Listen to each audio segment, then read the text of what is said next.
All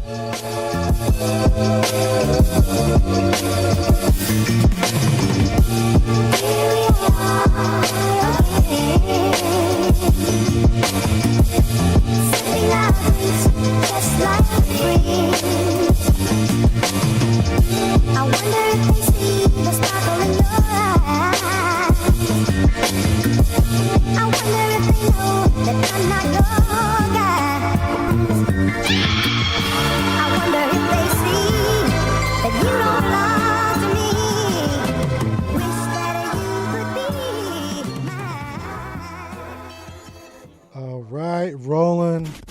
We got the gunshots. We are here. All right, Therapy Without a Degree, chapter 2, what, right?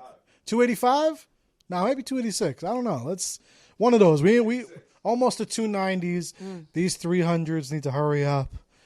But we are here. Joe Fucarino is in the house, in the studio. You guys already know. We got Dessiree in the building. Hey, guys. What's up, yo? You know, tired, but we're here. What'd you do all day? Work. Teach the kids. Teach our youth. Yep. Get them ready for the state test. What state test? The New Jersey School Standard Learning Assessment of Science. So it is going to be a rigorous 5 weeks leading up. March Madness. So, yeah. Okay. We're all in right now. It's just busy. A lot of like intense instruction, a lot of changes. Yeah. So for out of the stuff that you teach, what's your favorite part of science? Oh man, space science for sure. I love space, but I took a course in college before I even thought I was going to become a teacher, and astronomy is no joke. It's really difficult, but I really enjoy like the connections of the universe and our daily lives. Yeah, I teach through connections at work with the kids. I really like to get like really boring and mundane ideas like atoms, and I like to connect them to the world. You know, that's really my thing. So, Okay, cool. atoms. Yeah, no, honestly, like it's really difficult. I have to teach 14-year-olds about really boring things like atoms and the periodic table, but as I'm teaching them this content, I'm learning a lot about the universe. And so I end up always kind of teaching through connections, teaching through real world experiences. So for example, the atoms, when they interact with each other, it's very relational and very intimate. And so when I had to teach my students about chemical reactions and chemical equations, really boring stuff, a lot of it was me seeing the beauty behind the science and then being able to get my kids to see it. So when atoms are getting ready to merge with each other, they look like they're making love. They literally orbit each other and then fuse together and create something new. And so there's just like a lot of poetry and beauty in science. And looking at the vastness of the universe always kind of reminds me and helps me remind the kids, like, there's so much to the world, you know, like just as limitless as the universe is, our capacity here on this planet, like, is just as limitless. So it's weird. I never thought that as a science teacher, I'd be able to make such a connection to real world things. And do you feel yourself like more and more being able to? Yeah, the more rigorous the science, the more the connection. I taught 6th grade science for 3 years, but now this is my first year as an 8th grade science teacher. So I'm getting them ready for high school. I'm getting them ready for chemistry, physics, life science, like more advanced life sciences. And so having to take really boring ideas, evolution, I have to make evolution fun. And like, you know, when you talk to adults about theories or like whatever, you know, you guys, adults can kind of like egg on conspiracies. But 14-year-olds are like, I need to go. I need to get out of here as soon as possible. So like, it's nice when you see those little aha moments or like those little light bulbs go off in their eyes where they see the beauty that I'm trying to translate for them. Yeah. Yeah. So over time, I like it. Do you feel like, since you're, the science, do you feel like you ever like look at the universe and feel like one day we're just going to explode? Yeah, it will happen in billions of years. It's not going to happen anytime soon. I mean, I don't work for NASA, but yeah, no, just do you do like current studies? Do you check about like what's going on currently in science? I'm not even, no. She's like, I don't have the bandwidth. Like, you know what it is? The academic rigor and the expectations are so high that I'm surprised I'm even able to make real world connections in the classroom, because it's like every minute counts. That's a thing. Every minute counts. The flow of the block, what are the first 5 minutes of your class? Okay. How are you engaging your kids? What is the goal? How is this connected to the bigger picture? How are you assessing this? Okay, what are you doing with that data? How are kids giving themselves feedback? How are they giving each other feedback? Like, it is endless. And so, like, even adding bare minimum moments like a culture corner. A few years ago, I used to do something called a culture corner, where I would do like a fun fact or some sort of trending event. You can, but what I've learned or what I've noticed is that it's losing its meaning. And I'd rather like get kids to notice something about their world that they never saw before. So like right now we're on light waves, and I've never taught light waves. I'm learning light waves as I'm teaching light waves.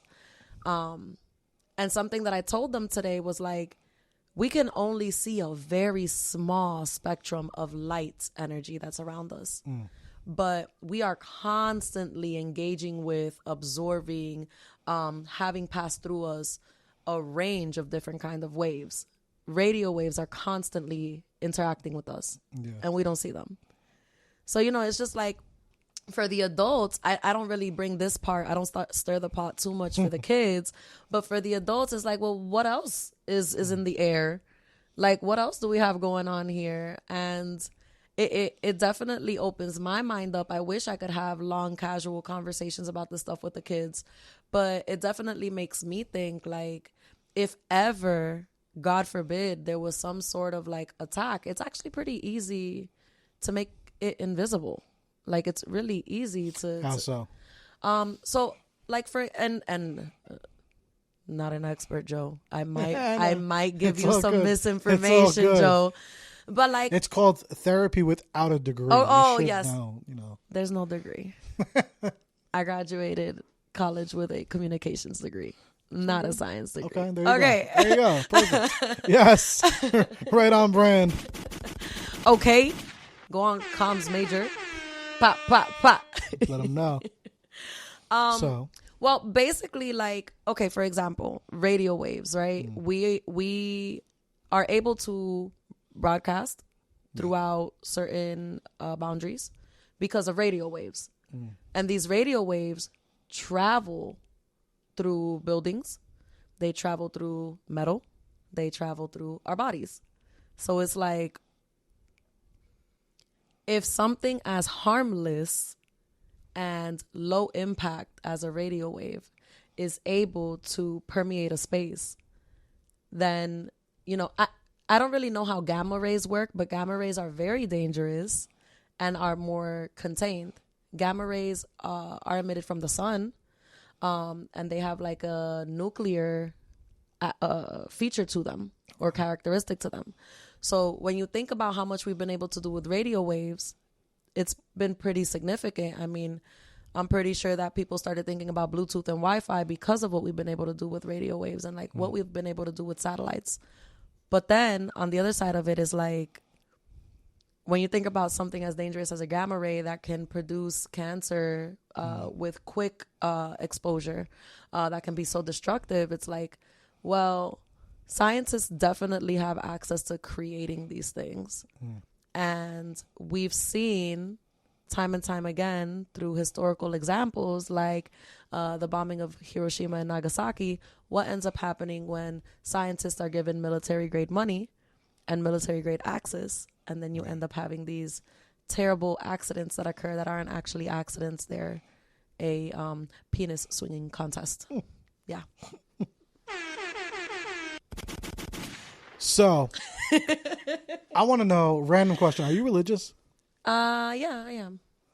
Okay, so how do you ever think about, because you're into science, do you ever like think of like, do you ever teeter them both? Like some people are very like, oh no, it's just all science, and some people are like, nah, it's religion. Like, what's your take on that? Because you are religious, but then you also know science. What do you think? You know, it's funny you ask. When I had to teach the evolution unit, that came up a lot because Charles Darwin stated that evolution is essentially like something that must happen, and that there's really no escaping it, and that natural selection is going to weed out the weak, and only the strong will survive. Charles Darwin also believed that we share a common ancestor. But then when you look at fossils and when you look at like layers of sediment, you start to see that like there were many different kinds of organisms on the planet in different phases. So like for me at least, I think about science as and religion as like together but different. So like, for example, the Big Bang. The Big Bang is a scientific theory that supports how we got here, right? A Christian would say that no, God created the planets and God put Adam and Eve here and they were asked to go procreate. In my mind, it's a little bit of both. Yeah. God took the whole world and said, here's a big bang. Yeah. And as a result of this big bang, what's going to end up happening is the whole world is going to be created over so many years that a human mind will not be able to conceive it. We've been around for billions of years. Humans have only roamed this planet for 200,000 years. Yo, it's wild. Like when you really think about that. Like, yo, one time, actually a few years ago, it was like early COVID. Early around that time, I remember, because I put the line in one of the episodes of Therapy of the series. I was like, yo, do you know like how old the Earth and the world is? Like, yo, it is insane when you really think about it. Like, because yo, we forget like, okay, we're in like the 2020s or whatever, and you go back and you keep going back. Yo, there was the 1800s, the 1700s, the 1600s, and that's like nothing. That's a speck of time. That's nothing. Because then there's the AC. Like, yo, there's so... It's insane. It is. Like, when you really... And then I started doing the math of, like, how many people before me. Like generations? Yeah, like generations. Like, how many... Like, typically... It's just ridiculous. Yeah. It is. It was really cool so right now I'm also tutoring adults who are trying to pass their science exam so that they can become teachers.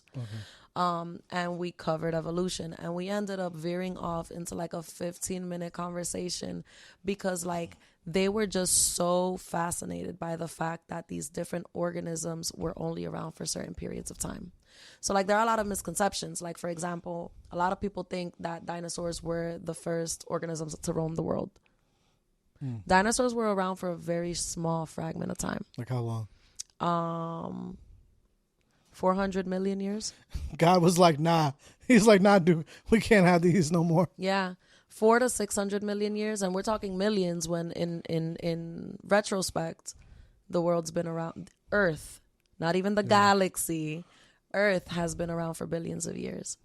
So when we're talking about 400 million years, that's not really much time when we're thinking in the billions.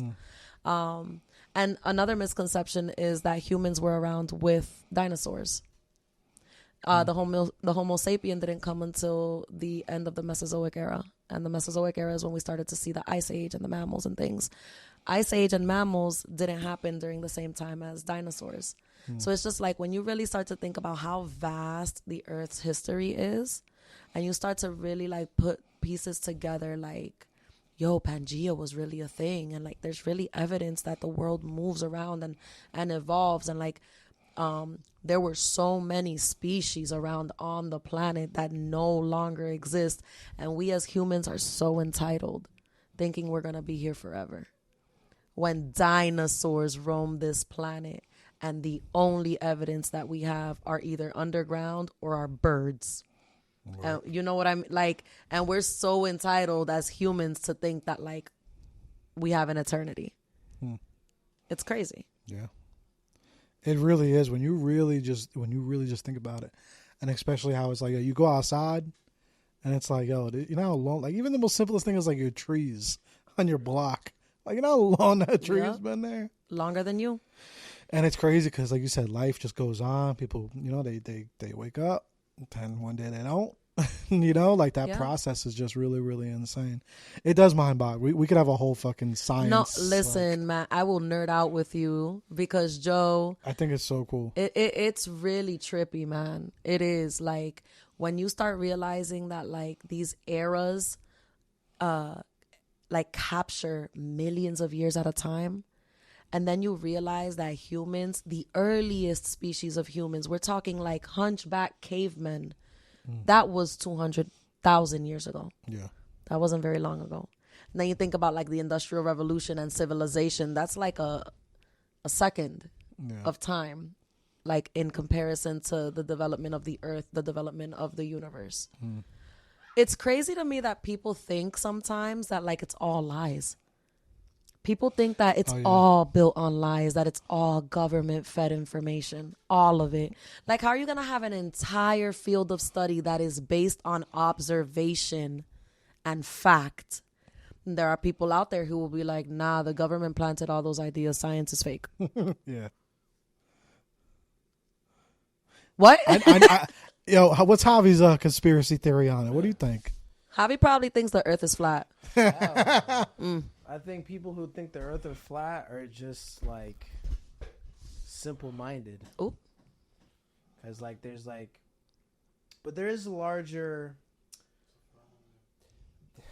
There's a larger aspect to space, but the earth is not flat. Because like, specifically on religion, like Buzz Aldrin was on a interview one time, and they asked him like, what do you think about aliens? Like, what do you think about extraterrestrials? Being someone who left Earth's orbit. And he was like, well, first, we are not alone, and aliens are not what we think they are. They are like interdimensional beings. And we have this obsession with like aliens in the context of like they're little green people that come in spaceships and stuff like that. But like there have been interdimensional beings that have crashed on this earth, and we have, that's like, if you've ever seen like super advanced fighter jets, like those, some of that technology is taken from those crafts. So like that's how we get all that stealth technology, like that's why the United States has the biggest military budget, because we use that for military applications. So like military applications, 100%, because it gives us the edge over every other country on earth. So but that's another conspiracy, is that like everyone's so quick, like everyone's racing towards the space race, that it's like they're willing to lie to get more attention, to get more funding. And then there's the whole, like, the politics behind the funding. Like, we have starving children. Why are you sending NASA $200 billion? Like, it's so much. Like, politics end up driving science or funding science, which is where a lot of these conspiracies come from. But I also don't want to sit here and act like I'm not, like, a conspiracy theorist, because low-key I am. I am like sure that I saw a spacecraft, and I wasn't alone in the car, and the other person had the same reaction as me. We both did one of these. Yo, did you just? We did that. So it's like, I don't know, certain spacecraft, aircraft does not move the way this thing Those moved. pages was ripped out of Desiree's science books when she went to school. All right, those pages were stuck together. Joe, no, man, you don't think there's aliens? No, 100%. That's what I'm saying. Like, that's the they didn't tell us. Like, those pages. Oh, were I stuck thought together. you meant, I thought you meant that I was deprived the information. No. What's up? But what's confirmed is I believe a watered down version of the truth. Society can't handle. Yeah, they're not ready for this truth. Yeah. Like we, this generation can't even figure out what gender is. So how could you possibly conceive intergalactic, interdimensional beings? Like, that's just not possible. So like the entire form of control of the system would just break down overnight. So it's like they can't. You know what I mean? And I think it's also like a safety thing. If we believe that our home is threatened, we then have the fanatics on one end who are like, raise the military funding. We need more security. Close off the atmosphere, like this psychotic stuff. And then on the other end, you're going to have the extreme religious people who are like, everyone needs to go into a bunker and die together because we're going to die anyway. Like, it ends up becoming a world of extremes. So like, I don't know what we would do with information. Like, what if one day we got onto ABC or we turned on ABC News and like somebody had an alien in their hand, like, hey guys, look at it, it's right. Like, what is gonna happen? Are people gonna want to poke it? Are people gonna put it in a museum? Or is the world gonna shut down? Like, what would actually really happen? What I tell my students, because they ask me all the time, like, what my thought, like, I try my best to not instill my beliefs upon them. I give them all the information, multiple sides, and after they have digested the information, then they'll ask me, but what do you believe, Ms. Perez? Yeah. And yeah, it's definitely aliens out here. Like, but here's my take on aliens. My take on, you gonna do it again? No. You gonna hit me with the aliens? They're everywhere. Tune in with National Geographic as we discover the realities of ancient life. Dun-dun-dun. Yes. I love it. Yeah, no, I definitely, I want to hear it. That was mad creepy. So, as we were saying, no, you know, truly though, I think that there's something, like, I think organisms are all aliens because of how they show up and the extinction process. So, like, for example, animals that were here 300 million years ago aren't here anymore. Some of them, right? Survival of the fittest. So it's like, whatever animals are not here, if scientists found a way to, like, all of a sudden resurrect them, they'd be alien to this land. They'd be alien to this time.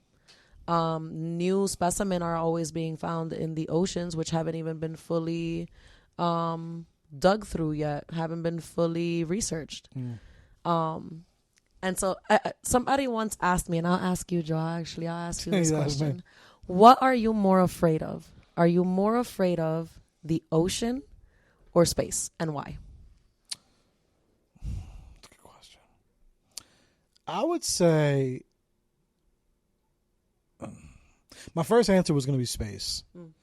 But I'm not afraid of it. I just know that, like, you can only get so far. Like, it depends. If I'm in, the spacesuit, like the Jersey Media, wardrobe over here, then I'm good. I'll take space all day.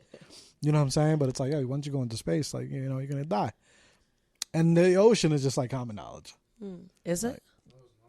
Ooh. Yeah, but I'm not. But that's what I mean. Like, what I meant by common knowledge is like, the sharks and shit, like, you're going to die. So you're gonna die. Like, either way, that's what I'm saying. Like, you're gonna go. Like, automatically, you're gonna go. Like, you're gonna go. Something's gonna get you. See, but that's what I think about. Like, giant squids. It's giant squids. That's what I'm saying. Like, there's shit. I think that you clearly gonna get taken out. Like, what was that thing that happened like a year ago? Like they tried going down to like the to submarine. fucking watch the Titanic or some shit. Like, I don't know. Yeah. But that was poor planning. No, that was fucking stupidity. That was poor They planning. paid $250 million to die. Yo, That's so sad. That's what Nah. it was just poor planning. Like it was just like irresponsible. It breaks my heart because it ruins science. Like low-key, like really, like RIP to those people. Of course, those are lives lost. But like, yo, it ruins science because we should be able to do those things. We have the technological advancements to do those things the right way. They were on a budget. The billionaires were on a budget. They were Oh, on a budget. No, but that goes back to what I'm saying. Like down there is just crazy. Like it don't matter like what science you have. Like taking your ass out. You ever see them shits? Like I watch that shit. Like one big ass whale just take your whole ass out. You know what I'm saying? Like it's some wild shit over there. But it's interesting stuff, yo. Especially when you start thinking about faith in it. yeah, You know? yeah. How tapped in are you with your faith? So I was raised going to Catholic church. My mom is a devout Christian, goes to church like 3 times a week, is very like immersed in the community. Growing up, I wasn't. I was actually very agnostic. I didn't really know what was around. I didn't know what to believe. I questioned it. You know, very much teenage behavior, I think. I think it's appropriate to question. Yeah. I think that if you aren't curious, then you'll never build a relationship with whatever faith you decide to You gotta be follow. inquisitive all the time. Right. But until maybe 2 years ago, I didn't really consider my faith too much. But yo, life be life, and adulthood is the trenches. And so like, I went through some really challenging moments where, all I had was God. I had nothing. I had my health, thank God, but that was because of God that I had my health. And at one point I literally fell down on my knees and was like, God, do what you need to do with me. And my life has kind of changed since then. And, you know, like the moments that brought me closer to God were not the happiest, most peaceful moments. They weren't the fondest moments of my life. But my trust in God has paid off in insurmountable ways. Things that could have been a lot worse for me ended up not being so bad, and I do genuinely believe it's because of my faith in God. Not, you know, like obviously God is going to do what he wants to do regardless of my agenda, but I think that my unwavering, just like, God, you got it, take it from me. I obviously am not equipped to handle this, so please take it and do what you want with it. I think firstly that gave me like a green pass, you know, like a kind of like a, all right, God's got you. Yeah. Papa's got you. Right. You go be a good girl. Papa's got you, you know? But it also taught me like to ground myself in things outside of this world. I realized that, you know, like I used to think that like I practice Christianity, so the 10 Commandments are like the laws that are followed. And I used to think they were so corny and like unrelatable. And I was like, these are some ancient ass laws. They don't make sense. I don't even get it. What does it mean to covet? I don't understand. Like abstain from what's going, like it just wasn't relevant to me. Like I didn't get it. And one day, ooh, I'm gonna get so personal. It's okay. One day I found myself idolizing astrology, idolizing the signs. I found myself really liking somebody, and every time his sign or my sign came up on my news feed, I would read and feed into it with all my energy. And one day, I have no clue why, one day it just like an illumination happened. There was nothing to offset it. Some sort of illumination happened where I was like, do not praise, do not have false idols. And I was like, that's what they mean. to have a false idol, to adore something outside of God. Or like when you think about a celebrity, the people who are literally obsessed with, who yearn so deeply for celebrities. I found myself wanting so badly a reality to happen that I would put it in the stars as opposed to giving it to God. And so that was the first time that I was like, these commandments might have a little something to them. Like, they're pretty relevant. Like, because now we have co-star, we have I had to get rid of all of it. Nah, it was too tempting. And then it's like temptation. I go onto Twitter and I don't do my following. I do my for you section on Twitter. And it's all astrology. And if you're not careful, it's the only thing that's feeding your mind. And, you know, I when people talk to me about astrology, I don't come off as like some fanatic, like, oh, give me your birth chart. What time were you born? Like, no, I did that for myself. I thought it was cute and funny, and we moved on with ourselves.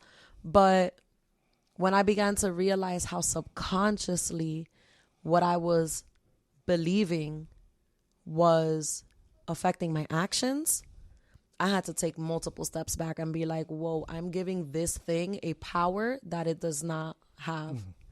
And that was like, those have been really like the more pivotal moments in my faith where I've been like, I've just kind of been like, yo, like there's something bigger than me out here. And it's not astrology. It made the stars. It's not in the stars. It made the stars. Yeah. Do you ever, with that, do you ever get super, like, do you ever have you ever prayed for anything? Like, and have you ever had any of it answered? Have you not? Like, what about, like, what's that like? I try my best, and I'm not that good at it, but I try my best not to ask directly for things. And like people who are like, you know, like far into their faith, they say, no, I encourage you, ask God for things. He wants to hear his children ask for the things they want. But the things I want aren't really like actionable. I ask for like knowledge. I ask for guidance. I ask for like illumination. I ask like, if this isn't for me, remove it, you know? And I think that's really the only time where I'm a lover. I'm a hard lover. Yeah. So for me, it's like when something doesn't make sense to me in a romantic setting, when I struggle with interpersonal relationships with my friends, that's really where I'm like, what's going on? When I struggle with my emotional regulation, when I struggle with understanding why I'm seeing myself or seeing the world the way I'm seeing it, that's when I'm like, you know what?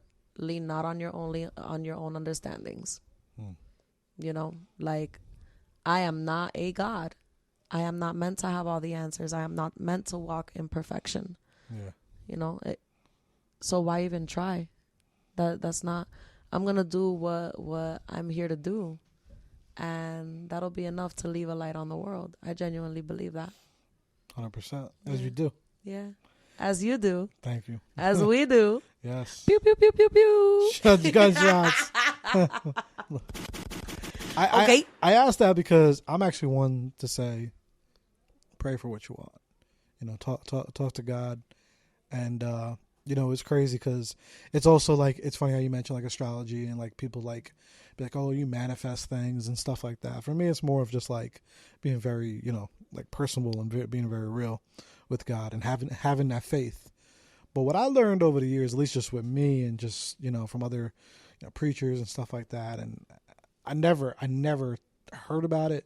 You know, I was like, when you're young, people are like, and also faith was just sprinkled. It wasn't super there growing up. But it was always, okay, it was like, okay, like, you know, you're always supposed to pray and stuff like that. And then I started hearing from other preachers and stuff to be specific with your prayers. Like, you know, be specific. And then even with like can't fucking say the word. Manifestation? Yeah. Why am I not being able to say it right now? I said it before. See, that's the world. That's the universe. See, because it's not. It's faith. They say be super specific. Yeah. And then I started testing it with my faith. And it was working. And it worked. But after testing it so many times, at least what I've learned is, and it's like I continue to learn this even more and more and more, it's be super, super specific. You know, I also think that like because we are human and because we are limited, we seek an understanding outside of ourselves. And like even like jargon to manifest something. For me, manifestation is not necessarily, it doesn't veer away from God. It is a word that we use to describe this this innate desire, this desire to express an innate desire is a manifestation. So, for example, when I was in college, I read The Secret, and it's all about manifestation.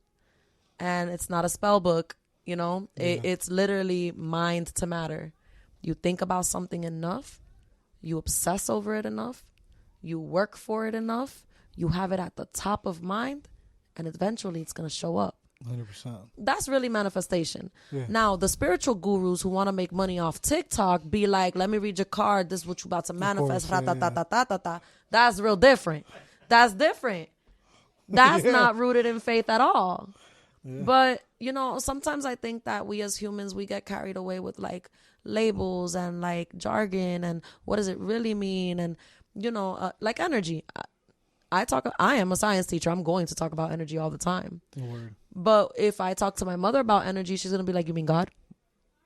Exactly. And I'm like, damn, Ma, let me rock. Like, let me get what I'm trying to say. Let me get what I'm trying to say across. Like, as opposed to judging the terms I'm using to express my thoughts, listen to what I'm saying, you know?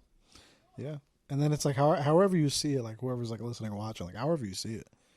But just like if it's, you know, through spiritually, if it's through faith, if it's whatever the case is, I just want to tell people, be very specific. Joe, I wanted to ask you though. So you mentioned something that caught my eye. You said that faith wasn't really something that was heavily imposed upon you. It was sprinkled here and there, and you kind of found your own way, which is quite the opposite for me. For me, it was kind of stuffed down my throat, which is why I rejected it for so many years. What do you think attributed to your strong faith in a world where if it's not really given to you, it's not really something you go looking for? You're right. And I will say, maybe it wasn't just sprinkled. It was there. But it was very like, it was kind of fake, you know, like in my and I think there's a lot of that out there. You hear about a lot of people being super, super religious, like they go to a church on Sunday, but then they're doing XYZ during the week, or they don't have certain beliefs, or when things go wrong. Like, to me, I don't even really kind of count that as real faith. You know, like you can go to church like my grandma would go to church every Sunday, all this, all that. My mom, you know, would like, she was religious, but she always was beefing with God, you know, and it's like, but I don't think she wasn't tapped in enough. Because if you were, in my opinion, if like you were really tapped in, you would have saw past all that shit. You would have saw past the beef. So it's like, that's why when I say it was like sprinkled, you know, and I went to like, you know, got the communion and all that type of stuff, but I was never like, I never even had no signs of, because when you go through life and you start having like some real shit happen, like at an early age, you don't have no sign of God. So I'm thinking God's like over there, like in Tokyo, handling something else with like, someone else. God's in Tokyo, right? Like he ain't like Joe who? Like what the fuck? Yeah, like right, Santa Claus. No, that's actually the best way to explain it. Like that's the perfect analogy. It's like, you know, it's like Santa Claus. Like you're thinking about it, like, all right, it's cool, you know, whatever, I'm doing it. But there's no sign in your mind. You know what I'm saying? Especially, you know, you're seeing animals and you're seeing life, but then you're like, oh, that could be science. You know what I'm saying? Like, go back to the beginning, like, seriously. Yeah. So there was no sign. And then, you know, for me, it was like a lot of adversity was happening continuously. So it was like, again, like no sign. And, you know, I didn't really, what the fuck? Oh, it was fucking ad.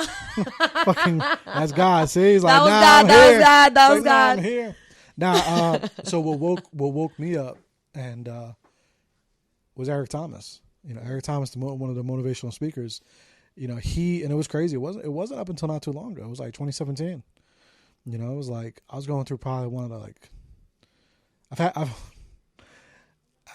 it's hard to explain, but I feel like I've had many, many moments in my life where I could say like, yo, that was just like hell, you know? But like, there was just this one pocket. It was like, I guess, because, you know, I always talk about as you get older, like, and as you age, you have eras of your life. So for me, it was like the time of my 20s. It was probably like the worst time of my 20s. I was like 27. And it was just like, I was really like, especially, and I've dealt with depression most of my life. And that is just when I was done. Like I was checked out. I was heartbroken. I done lost bomb. I done this. I done that. I was so done. I could have been out of here because I felt fulfilled with life. I felt like, yo, I'm good. Yeah. Like I've done it all. Done it all. I'm good. Like Yep. I could be out of here, Yep. you know? Yep. And, you know, thank God, like I found, you know, Eric Thomas, I was tapping in with his stuff. I was already watching his stuff, like his motivational stuff. But then I started I tapped into one of his sermons and it was a prayer service. And I was watching that shit. I remember I was walking in the rain watching that shit. Like I was mesmerized. I was like, I send it to this day, the same video to people who really just want to be tapped in. And he was explaining like the way he broke everything down in that was why I always say now how everything happens for a reason. Yeah. I never saw the glass half full. I never saw it like that. Like I never even understood that. And the way he broke it down, I looked at my life completely different. Yeah. Like I am talking like completely different. Like I ended up like I could to this day with my faith I can make sense of my mom no longer here. I can make sense of all the wild shit of, you know, I can make sense of all of it, and that's the craziest part, and that's what faith did now. But I'll tell you, before that, like I said, I was checked out. But just hearing his perspective and hearing how he broke it down and like, you know, because you don't make sense out of adversity. I think, and that's where people start questioning God. Especially not in the moment. Especially not in the moment. It's hard to make sense of it. Yeah. You know, so now it's taught me, you know, now it's like, because then, you know, when adversity, like, again, you get to a point in life, you know, you're like, all right, the adversity keeps hitting, and you're like, all right, dog, I'm ready to go. You know, I'm checked out. Until then, you start looking at it like, now if you get a flat tire, you'd be like, oh shit, thank God. Yeah, right. You saved me from maybe getting into an accident up the road. Yeah. You know what I'm saying? Or like this happens, like you got to always, and you know, maybe some days I'm like, yo, maybe I'm just delusional. You know what I'm saying? But other days I'm like, nah. And then, so that, and then after that, and when I saw that, I said, okay. I started like literally like having a relationship with God. And I'm like, all right, this is, I'm like, this is what it was. Like, this is, you know, if this makes sense. I see it. It makes sense now when I really look back, and I literally had to like, I guess kind of do therapy with myself because I had to unravel every single. Without a degree? Yeah. I'm sorry. Yeah. I had to unravel every single thing I went through. Yeah. And I made sense of it. And I was like, oh shit, if that didn't happen, then this wouldn't happen. And then I'm like, yo, so it makes sense.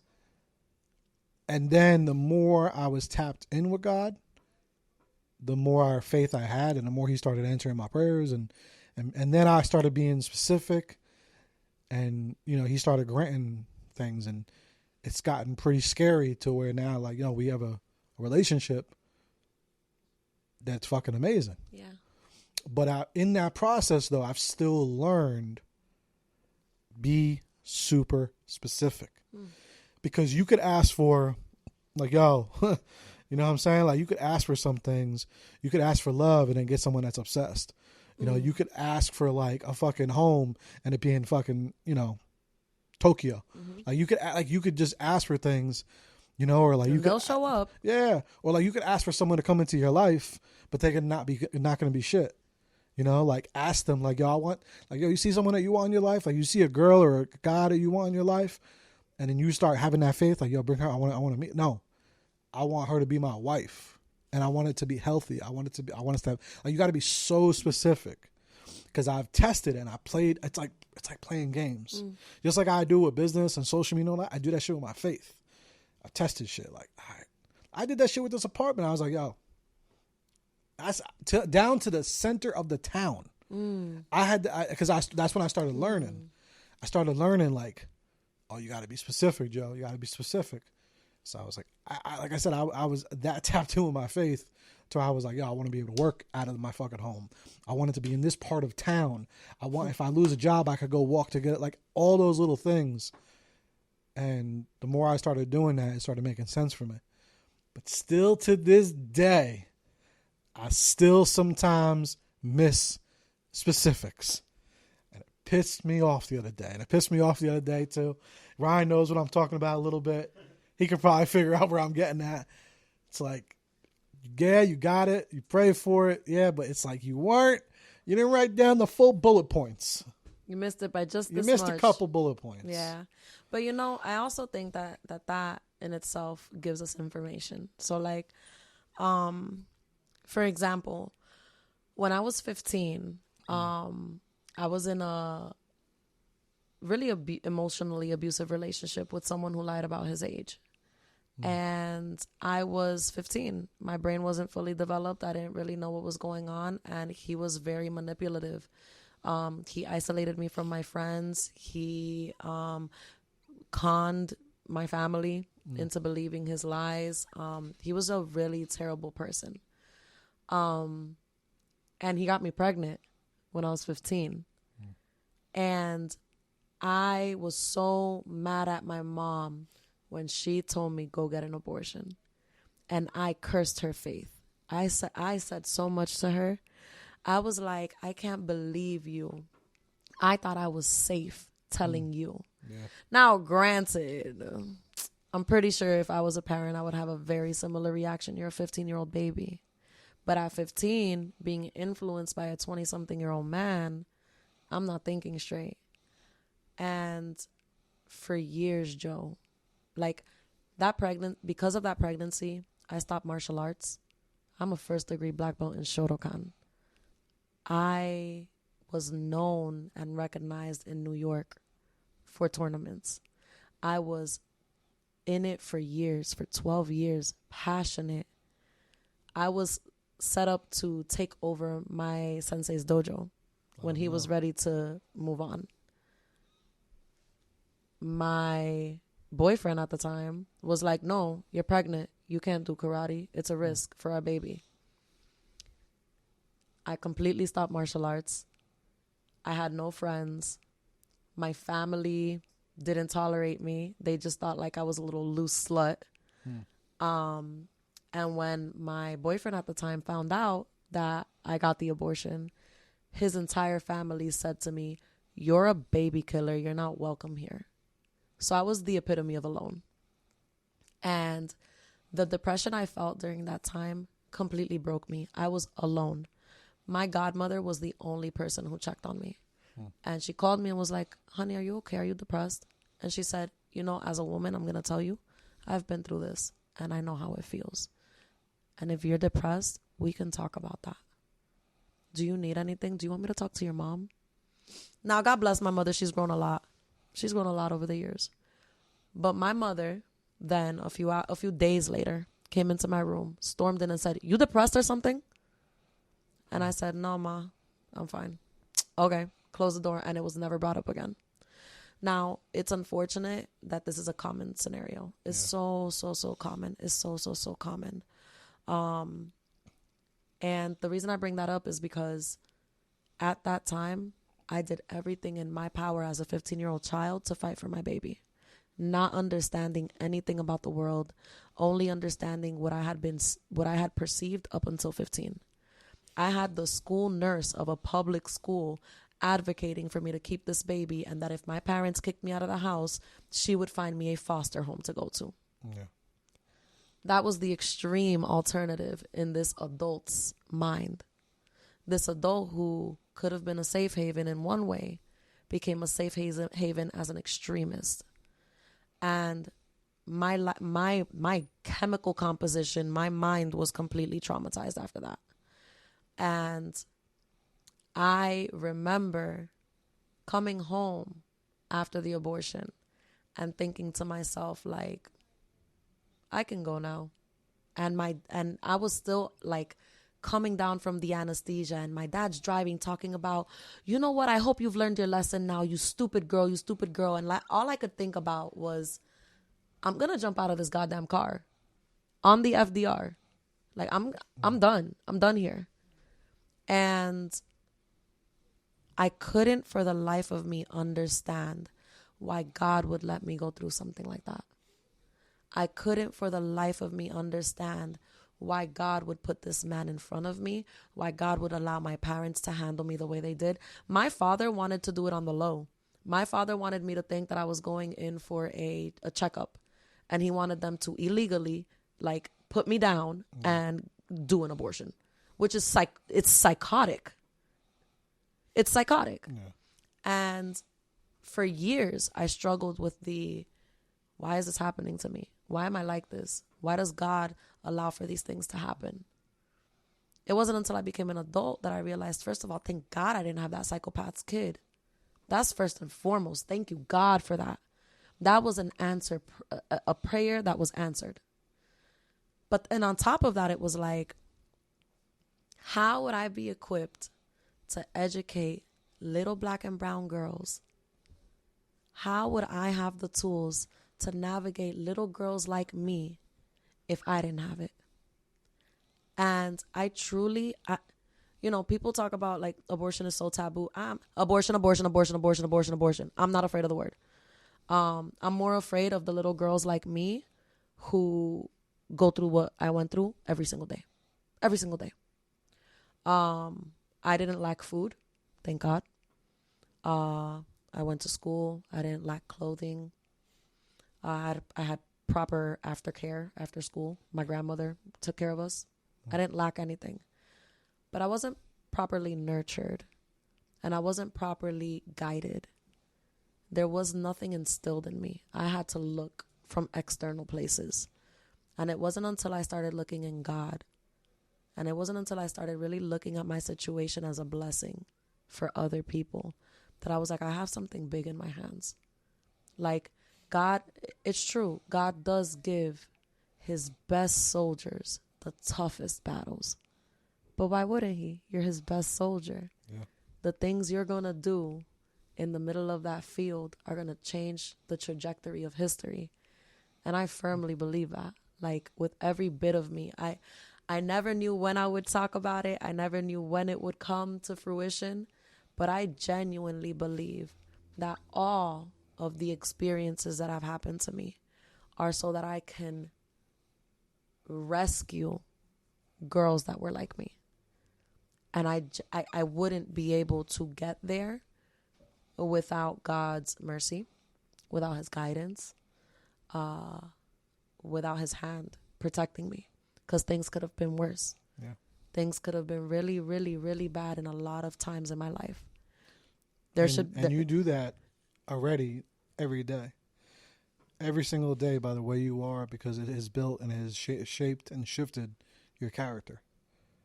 Like, for who you are. So every time you do something, every single day, that's you doing that. And you. I appreciate it.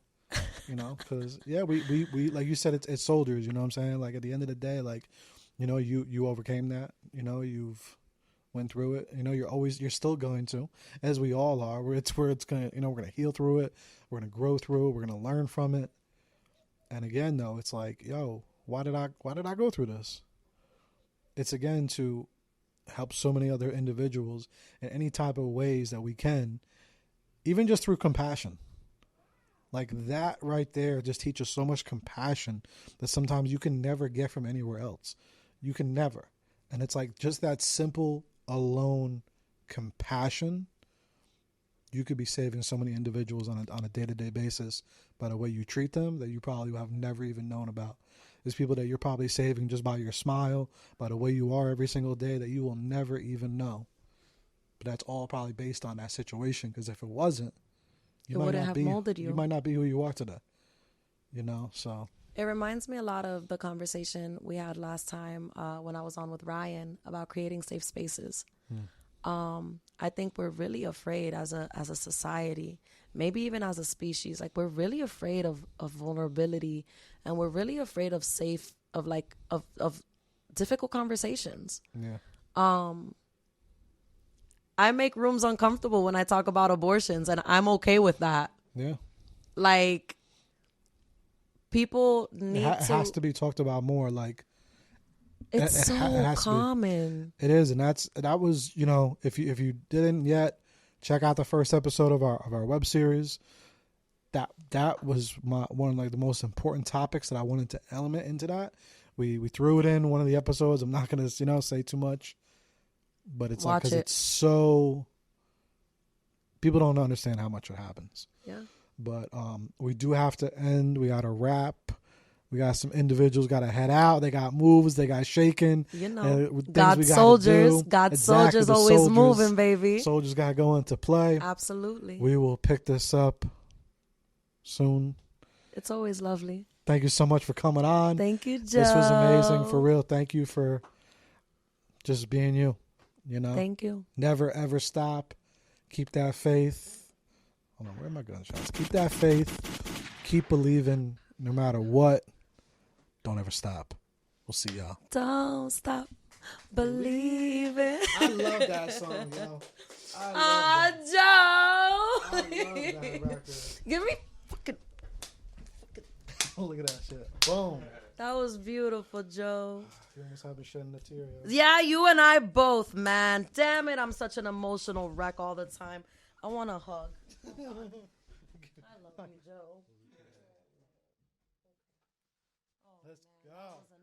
What'd you think, Ryan?